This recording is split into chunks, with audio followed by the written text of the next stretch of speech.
guys, what's going on? It's your boy George Mackay back in the Straight Talk Studios, and we're here to talk another MLW Rewind. That's right, we're rewinding it back for tonight's episode, which aired earlier today. We are right after, and I never do this alone. I always do this with the one and only Uncle Bobby B. Ahoy, hoy. Oh, It is, it's War Chamber Day. it's War Chamber Day. It's crazy to think that it's War Chamber Day already, and next week is Battle Riot 5. Like this year is flying by already. The MLW calendar is flying by, and right after that, we go back to the flagship show that started it all. That's right. Apparently, a week or a few weeks after next week's Battle Riot, we will be getting MLW Fusion once again, and some storylines are getting wrapped up. Some are just beginning, but this Battle Riot, my apologies, this War Chamber was one for the record books. I mean, there's only been a couple, but this one definitely has to go down as one of the top tier ones. Would you agree or disagree on that one? Yeah, it was pretty good. It was memorable, had some good spots. Excuse me. I'm so sorry I'm yawning on air, but like me and George are both, I think, dying today. Just life, lack of sleep. It was definitely one to remember, especially considering it was the calling that were involved, and this has been months of them tormenting the MLW locker room. I like that word. So tormenting. That's a good word. That is a very they've been tormenting, and as I think Stryker pointed out, misery loves company, and Raven just wants everybody to be as miserable as him. So it was pretty cool. I enjoyed it. I mean, are we just diving right in, or what do we?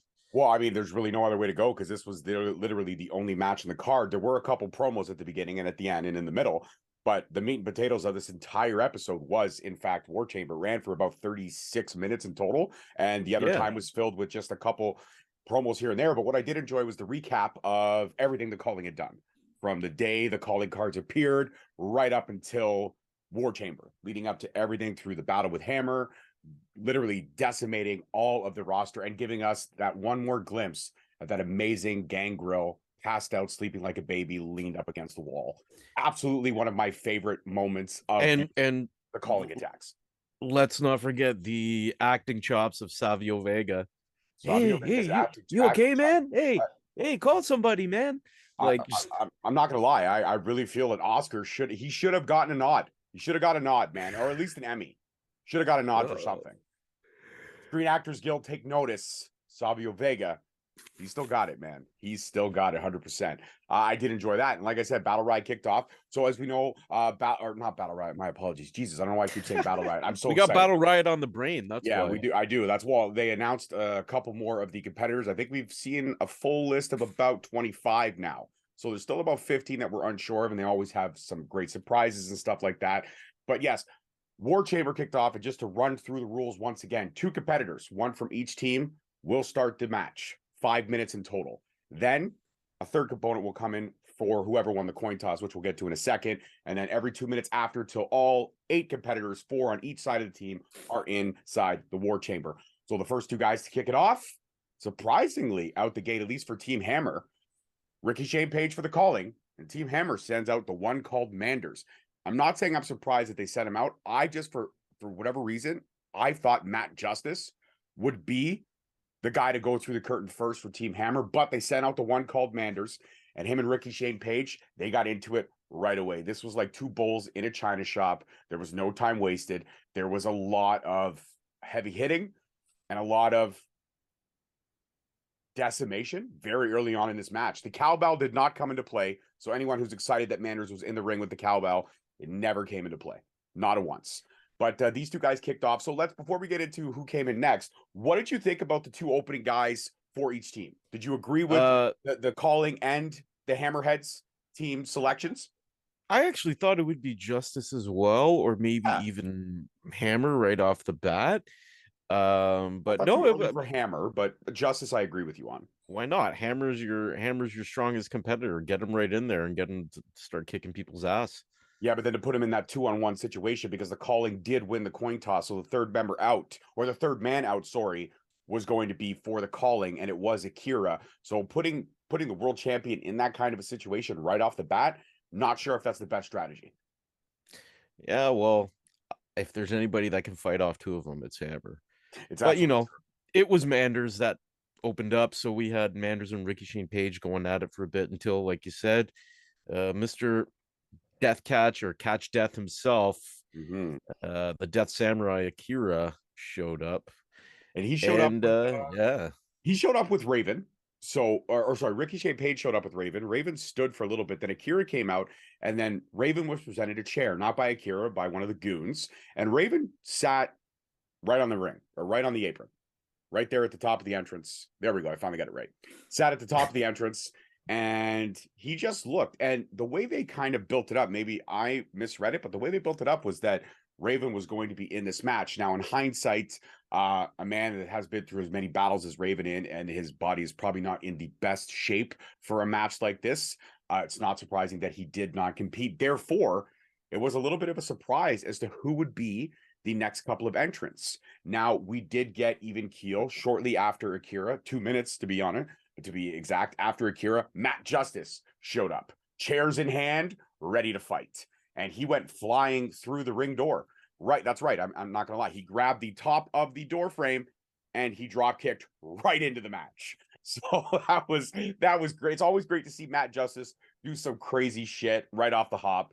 And it was even for a while. We had Manders and Justice going at Akira and Ricky Shane Page. And if this has any kind of shades of a tag team match down the line, I would be all for it. These four guys tore it down and they kept this thing very, very entertaining. It was really hard to keep track of all the action, but thank God we have two reliable voice men in Joe Dombrowski and Matt Stryker to kind of keep us very much entertained with their quips and their qualms. And like I said before, man, Joe Dombrowski and Matt Stryker, that shit hits different, and it hits different in the best way possible. It is so fucking entertaining. And every time they talk, I end up getting lost in what they're saying, sometimes more than watching the matches. And that's not an insult on the matches. It's just what they're saying is so fucking entertaining that I find myself trying to listen to them more than keep an eye on the match. Does that make sense? Does that make sense That to you? makes some sense. That Yeah, makes some sense. absolutely. So then we get another 3-on-2 contest, and we get the third member of the calling. And this one was a surprise to me. I did not expect this man to come through the curtain, but Delirious. That's right. No Yeah, shoes it in was. hand. Delirious. I don't know if he's officially a member of the calling or they filled in the spot. He fits the calling perfectly because he is just fucking out to left field with how he handles himself in the ring and the character itself. So Delirious being a part of the calling, not a shock, but definitely a shock to see him come through the curtain because I was not expecting that. Yeah, I was not expecting it, but like you said, when he came through, I think before he even hit the ring, I had already reconciled it in my mind. Like, they needed a few extra bodies. The calling doesn't have a ton of guys. Delirious fits the bill. This would make sense. Why not? So Absolutely. it was already before he hit the ring. I was like, yeah, okay, this makes sense in my head. I had already worked it all through. Absolutely. So it was a 3-on-2 for a little bit, and Justice and Manders, they were looking a little bit beat down until your MLW World Champion Alex Hammerstone broke through the ring, leaving Mance Warner as your anchor, and that's perfect because to feed to beat down psychopaths, you need the most psycho of them all, and Mance Warner is the most unhinged man on Team Hammer. So this 3-on-2 was there for a bit, then it evened up with Hammer, like we said, and Hammer came out swinging, man. He was doing everything. He was dropping bodies left, right, and center. Perfect position for him when with the story that they were telling was perfect position for him to be the third man out for Team Hammer because it made logical sense. He came out, Justice and Manders were kind of running on fumes at that point, and he brought in that third gear. We all know them as a second gear crew, but he brought in that third gear, which was great to see. And they hit a new level, and things were looking really good until the fourth member of the team, Dr. Dr. Gordon Wallace, came through the curtain. Yeah, that's right. I said it, and I'm not taking it back. We know exactly who this wrestler is. He once was this, and now he's this. He's still a doctor, though. Great for him. And he came out very Leatherfaces, if I might add. He had the gas mask on. He had the bloody apron. He had a scalpel, which he put in his pocket and proceeded to do a drop kick, a standing drop kick. And for a man that size, pretty damn impressive. I'm not even so impressed by the fact that he did a standing drop kick. I'm impressed that he did a standing drop kick with a scalpel in his pocket and nobody got cut. Like that's all I'm going to say. A couple high spots that we forgot to mention this match. Ricky Shane Page picked a wrench, a big ass wrench, and he used it very early on Manders, not to knock him in the back of the head. No. He wrenched that thing on the side of his mouth, and he tried to literally rip. Yeah. It was a lot, and Manders looked like he was in a little bit of pain right there. They were attacking Manders a lot with objects to his mouth for some reason. Ricky Shane Page got a hold of the scalpel later. I don't know if you saw that in the corner. Manders was down, and Ricky was like piercing his armpit, and then he tried to stick the scalpel in his mouth again. Ricky was just all over Manders and trying to destroy every part of his mouth. And I'm not sure why. Maybe he just had enough of Manders' trash talk. I'm not sure. Manders wasn't really trash talking too much in the storyline, though. But I don't know. I guess Ricky just had enough. Well, like all these guys know each other pretty well, the Yeah, GCW days and other stuff, and like, well, Manders isn't an Ohio boy, but Justice is. So there's that familiarity there, and I think it was these two guys. Most of them were all comfortable working together, so it was a fun little match. I like it. It actually, I don't know if this is a compliment or an insult. It went by quick. Like when the match was over, I was like, oh shit, this has been like a good 35 minutes. This has been going on. Didn't feel like it. no, So I guess that meant I was very entertained and it didn't drag. Like at the end of the day, I have a very simple litmus test for whether something was good or not. Was I entertained? That's all. That's all it is. If it was a dude wrestling a mannequin, or if it was like a 5-star Iron Man match, all that matters to me was I entertained? And I certainly was entertained by this installment of War Chamber 2023. Looking back on last year's compared to this year's, amazing how much has changed. This year was Yeah, and way better. I enjoyed this more. Ricky getting back to his not death match quite, but his hardcore roots. He grabbed some nice color by the end of the match, and that's water off a duck's back for Ricky Shane Page. But no, he's done with death match wrestling, because I did hear him say on another podcast that it's trash right now, the whole death match scene. So good to know Ricky won't be cutting himself open substantially or getting cut open by anybody else again anytime soon. But the way he worked this match, I thought he was probably the maybe star of the match in terms of the stuff he was doing. But they all were awesome. I probably can't pick one over anyone else. They all put in the work and the time in this match, and it was pretty enjoyable for me.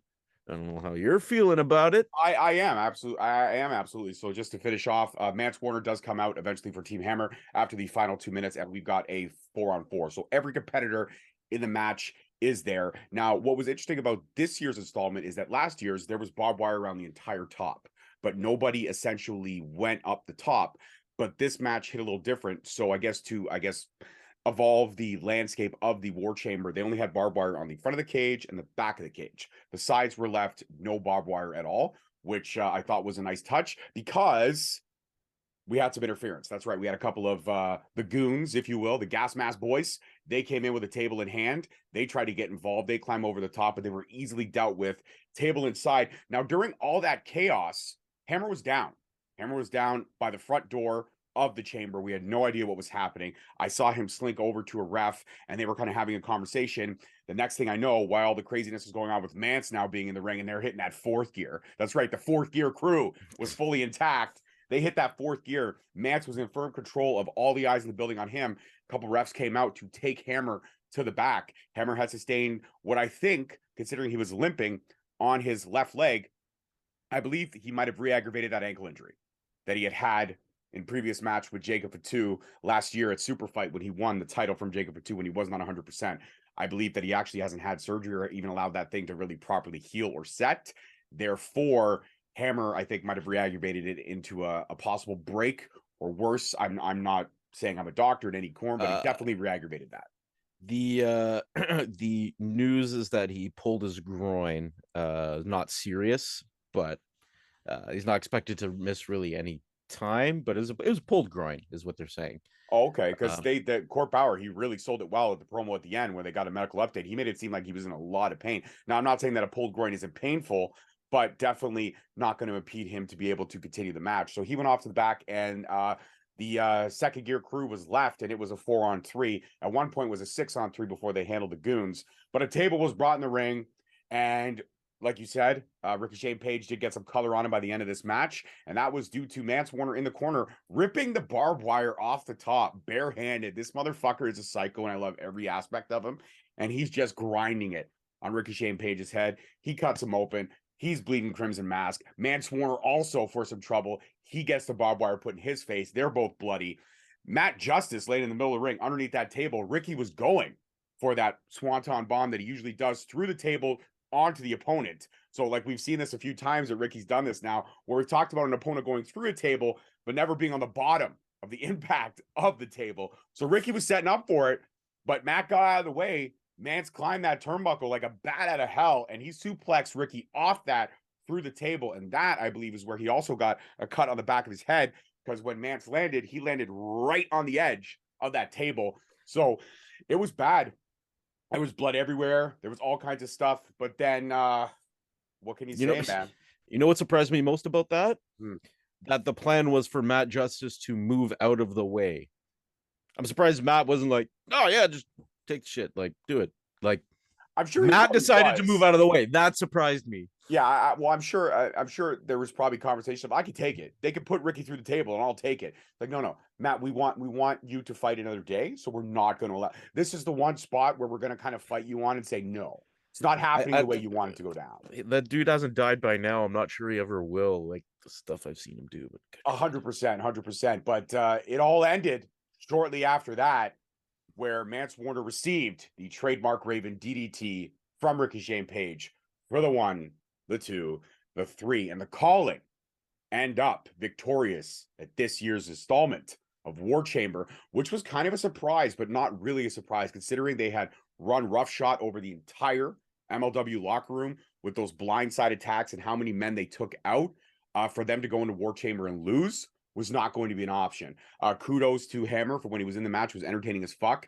Second Gear Crew, man, they lived up to all the hype of the three of them being in there. You can understand why they were all picked up, why they were all signed, why they were all brought here, because they are the perfect storm between them and the calling.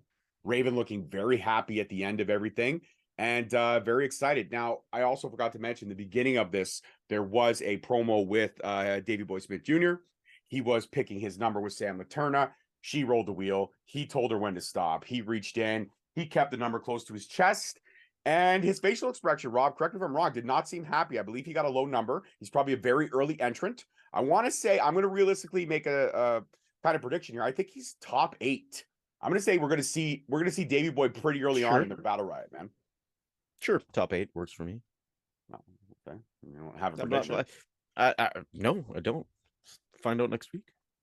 We'll find out next week. That's right. Only exclusively on REELZ. Now, we'll obviously get to see it because of the press affiliation. We're not rubbing it in anybody's face, but we'll try to bring you all the action, and we're going to write down a list of every person that entered Battle Riot as they came out. It's going to be a lot, but we're going to do our due diligence as wrestling podcasters to make sure that we give you guys the full rundown for whatever you cannot see. We will be your eyes and your ears, and we will enjoy every single minute of it. Now, at the end of the show, or at the end of War Chamber, we're sent to the back to get a medical update on Sam Laterna, whose new hairstyle is in effect, so you can tell that this portion of the match, or this portion of the episode, was filmed after her haircut. That's right. She's got the short locks, and she looked great. And Court Bauer's there, and he's selling it, man. He's saying that Hammer's in a lot of pain. He's known this dude for half a decade. He is a tough SOB. He'll bounce back. She asked a couple great questions, though. 2 great questions I loved. She said, will there be an interim champion? Court Bauer flat out saying no.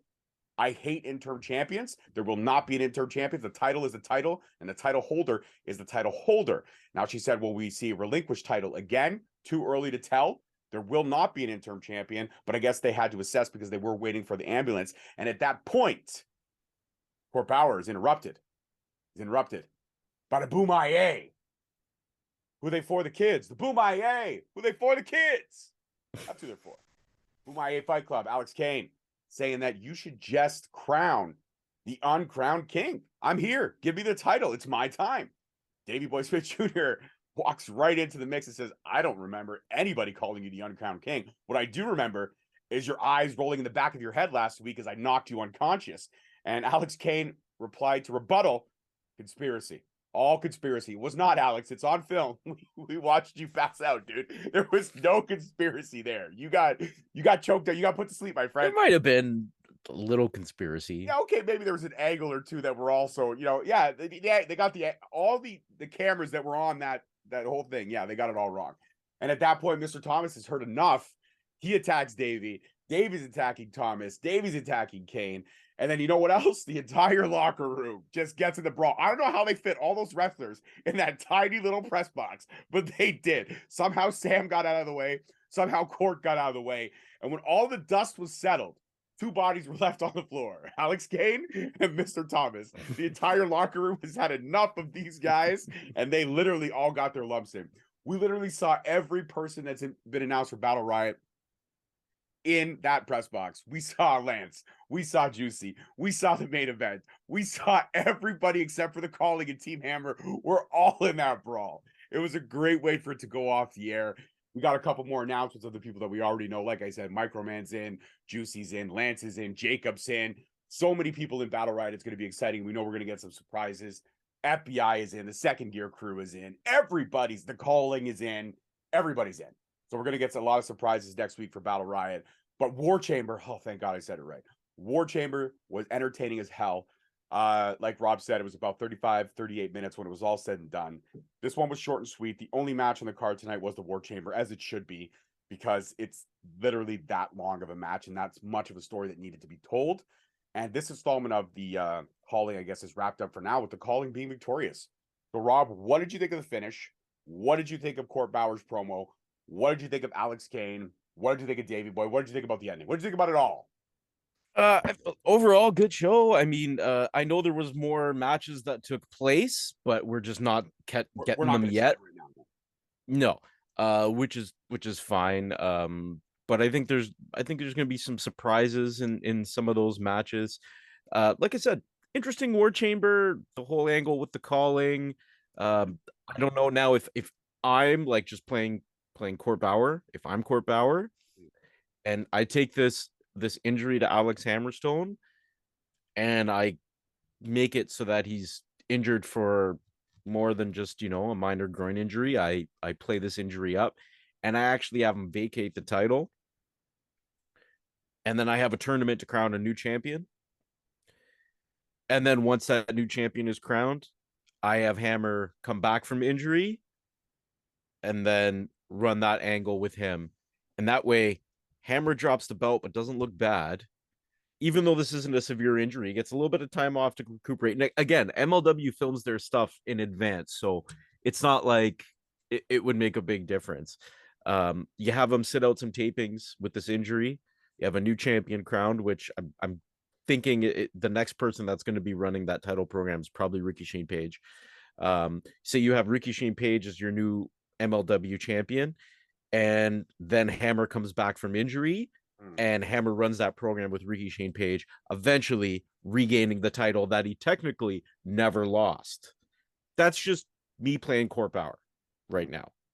And Hammer doesn't look bad because he didn't lose the title. He got injured. He had to vacate it. And then that puts, new blood in the picture. But that's just kind of after having watched War Chamber and soaking everything in and what happened with Hammerstone, I'm just playing in my mind like this is what I would do after this personally. But it's going to be interesting to see how this all plays out with the rest of the matches on War Chamber, and if they have any bearing on or if this match has any bearing on them. It's going to be intriguing to say the least. And I don't know if you saw that little ad for Fusion, but a couple things have changed for Fusion. Apparently it's anything goes. There are no rules.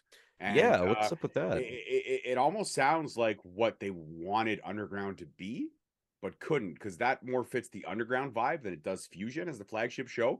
But there was an ad stating that they've changed a couple things.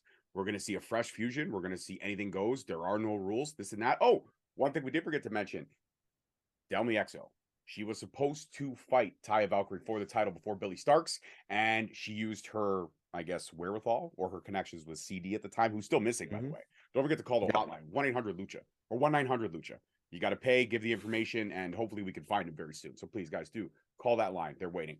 WXO cut a promo saying that, and what a badass line she threw out there. She said, you already got one foot out the door anyways. So let me push you through and slam the door behind you. I loved that fucking line. I thought it was great. Delmy looks ready. And I think she'll be a great second champion to that division. I think it'll be great to see her kind of run the flagship because that's what they're building. They're building that this was a fight that Taya is running scared from Delmy. He's afraid. And they even tried to get a little word with Taya, but Sam Adonis, he wanted nothing of it. He said they're not ready to answer any questions. Back away, and the three of them just strolled into the venue. So Taya Valkyrie has really not made a statement on this. Delmy XO made it quite clear in her promo. You got 1 foot at the door. Let me push you through and slam it behind you. So I thought that was a great fucking line. I thought Delmy delivered that promo at a top tier level. And she's got me more hyped for when and if that match happens. Sorry, not if, when.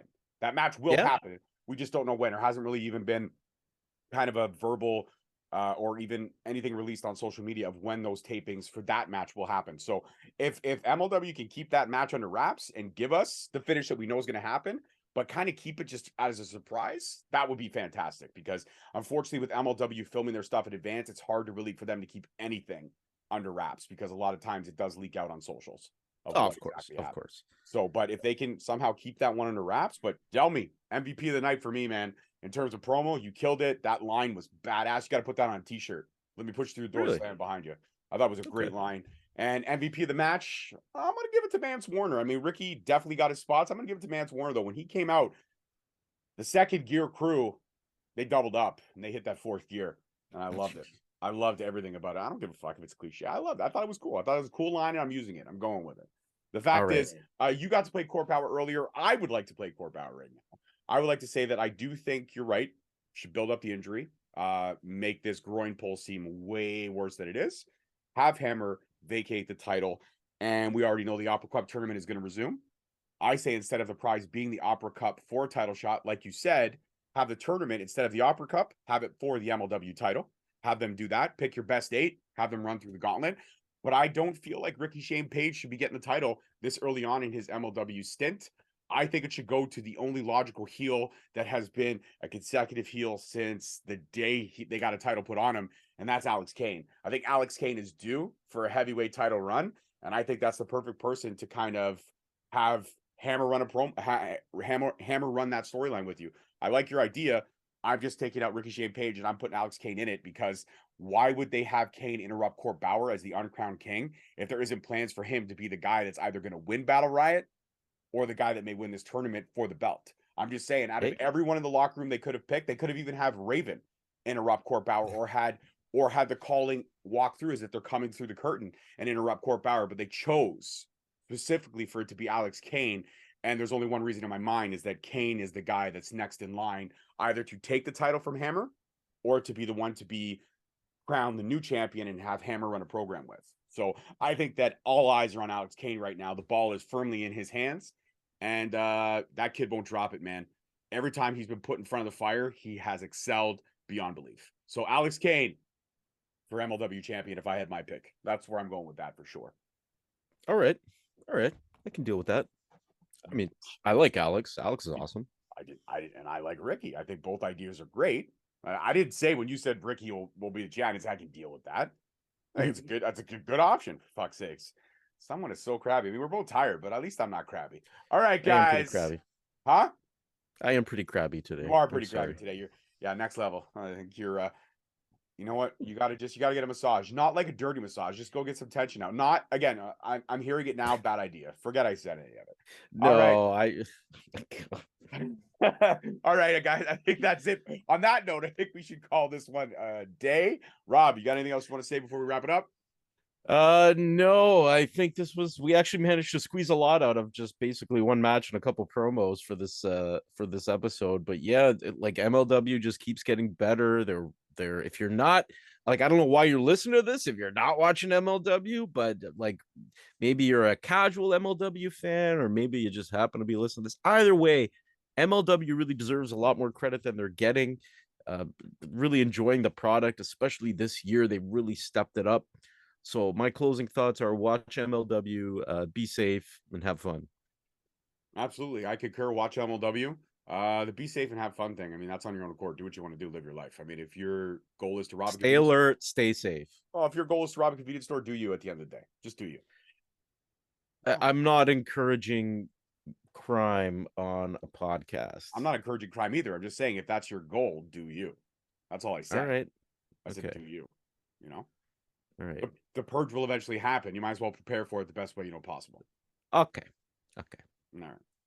Demonetized. Whatever. We're not even monetized to fucking begin with. All right, guys, that's it for this one. Peace, love, and wrestling. We'll see you next week. Adios.